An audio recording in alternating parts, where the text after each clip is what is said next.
Battery weak kan. Kalau buka pintu tu dah tahu. Habis macam mana kalau nak start? Okey. Kalau nak start, cara dia lebih kurang sama. Kita kena letakkan benda ni dekat sini.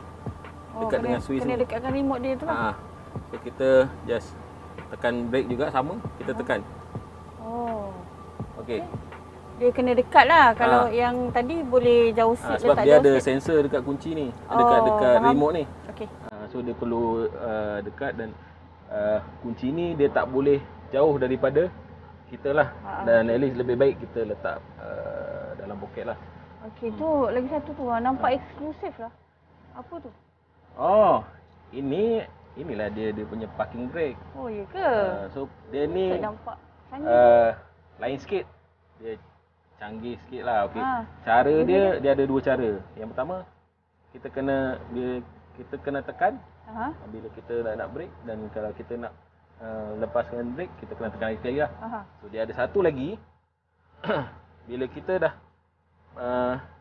masuk gear, just kita tekan jalan ni, sebab dia ada fungsi auto release. Dia automatic. So kadang-kadang kita terlupa. Lagi senang lah kan. Kita terlupa nak freekan brake ke apa kan. So kita just tekan jalan.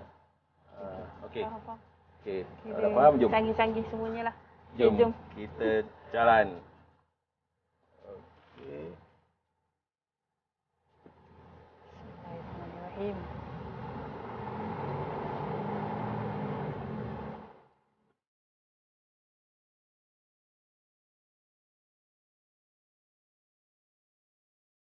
Khairul, berapa lama dah bawa Actros?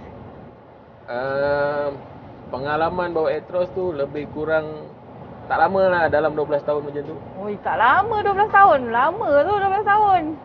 Sekejap je. Sekarang Khairul sendiri dah duduk dalam truk terbaru Actros. Generasi kelima ni kan. Cuba cerita spek lori ni. Okey. Spek lori yang kita bawa sekarang ni, okey, modelnya 2645 LS. Inline six engine dan gearbox dia power shift 3 12 speed lah. Jap. Ada 2645 tu apa? 2645 LS tu apa? Okey. Sebenarnya 2645 LS ni adalah singkatan untuk 26 tan dan 450 horsepower. Oh, besar enjin dia. Besar. LS ni pula dia adalah untuk air suspension lah. Apa perasaan bila dah bawa lori ni? Okey. Yang pertama lah yang saya nampak, saya rasa gear dia penukaran dia lebih cepat. So bila dia lebih cepat, penggunaan minyak pun dia lebih efisien lah. Lepas tu dia punya enjin dia pun power. Bila sebab apa dia power? Sebab saya boleh dapat rasakan dia punya torque tu, kita boleh dapat torque yang tinggi dalam RPM yang rendah. Dan ada satu lagi, dia punya penggunaan minyak. Penggunaan minyak tu bila kita perhatikan pada RPM, masa kita dalam keadaan top speed, kita nampak RPM tu rendah tau. Kalau sebelum ni dia tinggi, so bila rendah penggunaan minyak dia akan lebih jimat, lebih ekonomi lah. So untuk penggunaan kat Malaysia ni, pasal Malaysia ni jalan pendek, so banyak kat bandar kan. So penggunaan minyak tu lebih jimat. Jimat minyak lah Ya. Okey. Bagus lah tu. Company suka kalau jimat minyak. Itu yang sebenarnya prospek dia tu sebenarnya. Okay, untuk model high spec ni, sebenarnya dia dilengkapi ada satu sistem dipanggil adaptive cruise control.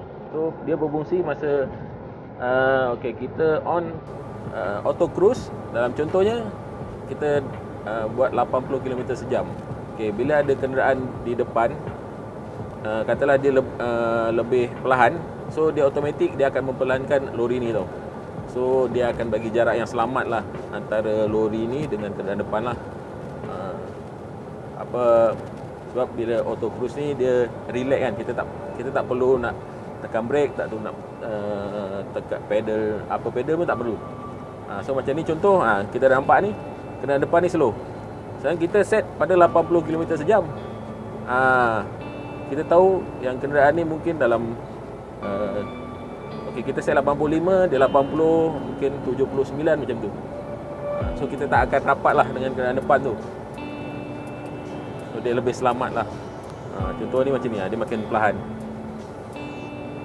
Kenderaan ni makin perlahan. Sekarang ni Ayu dah duduk sebelah. Saya dah bawa. So apa kata lepas ni saya bagi peluang Ayu pula bawa. So Ayu pula review apa yang bestnya dengan truk ni. Itu yang saya nanti-nantikan tu, peluang memandu lori baru kan, keluaran Actros lagi. Kita kena ucapkan terima kasih dekat Hamsan kan sebab bagi peluang. Kan? Bukan semua orang boleh dapat peluang tu.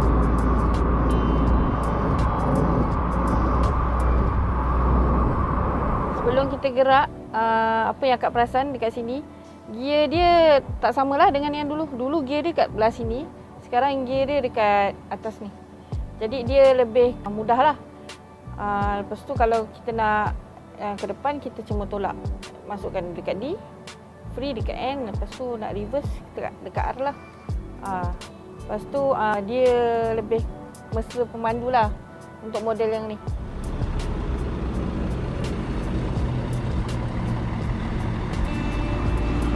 Macam mana boleh terfikir nak bawa lori ni? Ya, perempuan ni kan biasanya mana nak kerja-kerja bawa lori, kerja-kerja berat ni. Macam mana boleh terfikir Saya sebelum ni banyak ikut ayah saya sebab dia seorang pemandu lori kan. Banyak ikut dia bekerja lah. Tu yang daripada situ datang minat. Lepas tu kira keturunan juga kan. Boleh lah. Lepas tu minta izin dengan dia. Dia izinkan bawa lori dan ambil lesen. Dulu bawa lori apa dulu? Dulu bawa lori siput, lori China lah. Truck mixer tu. Truck mixer. Okay. Lepas tu sekarang ni dah bawa kontainer lah. So, sekarang dah dapat rasa bawa truck yang terbaru daripada Actros terbaru ni kan. So, apa Ayu rasa?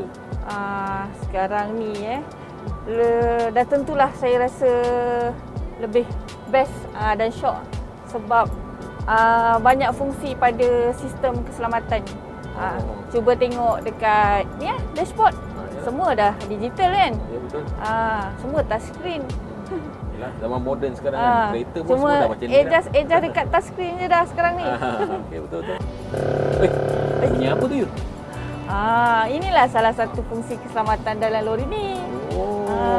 Bila kita tersasar kan macam ni, ya ke? kita akan cepat sedar. Dan ia akan membantu kita lebih berhati-hati lah. Tu kira safety terbaru yang kita. Okey, apa lagi yang Ayu rasa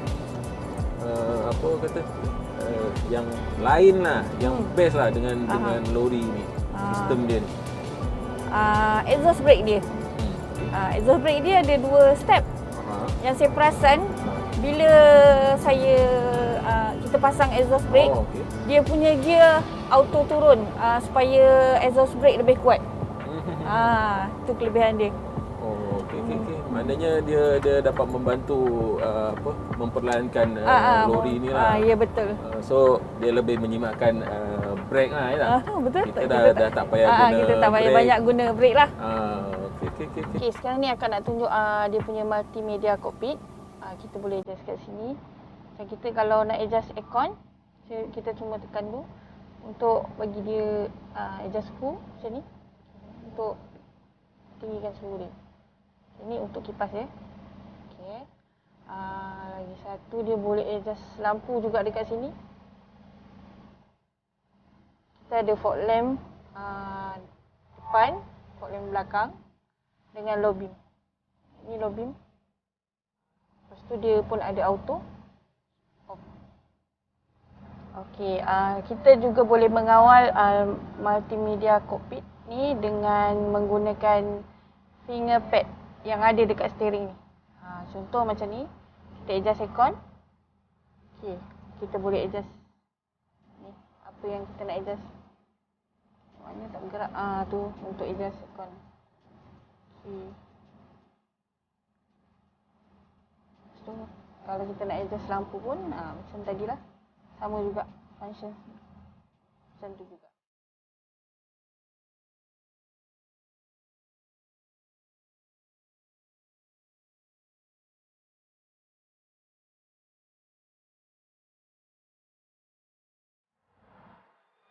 Okey, selepas pandu uji yang kita dah buat tadi, saya paling suka dia punya prestasi enjin dan gearbox dia. Sebab enjin dia boleh dapat torque yang tinggi dalam RPM yang rendah dan penukaran gear yang lebih cepat. Kesimpulannya saya boleh katakan truk ni yang terbaik. So, apa kata Ayu? Pada pendapat saya pula, saya lebih suka dia punya lane keeping assist. Lane keeping assist membantu kita daripada kalau masa kita memandu, kalau kita tersasar daripada lane, dia akan keluarkan satu warning. Warning tu akan buatkan kita lebih berjaga-jaga masa kita memandu. Itu saja untuk hari ini.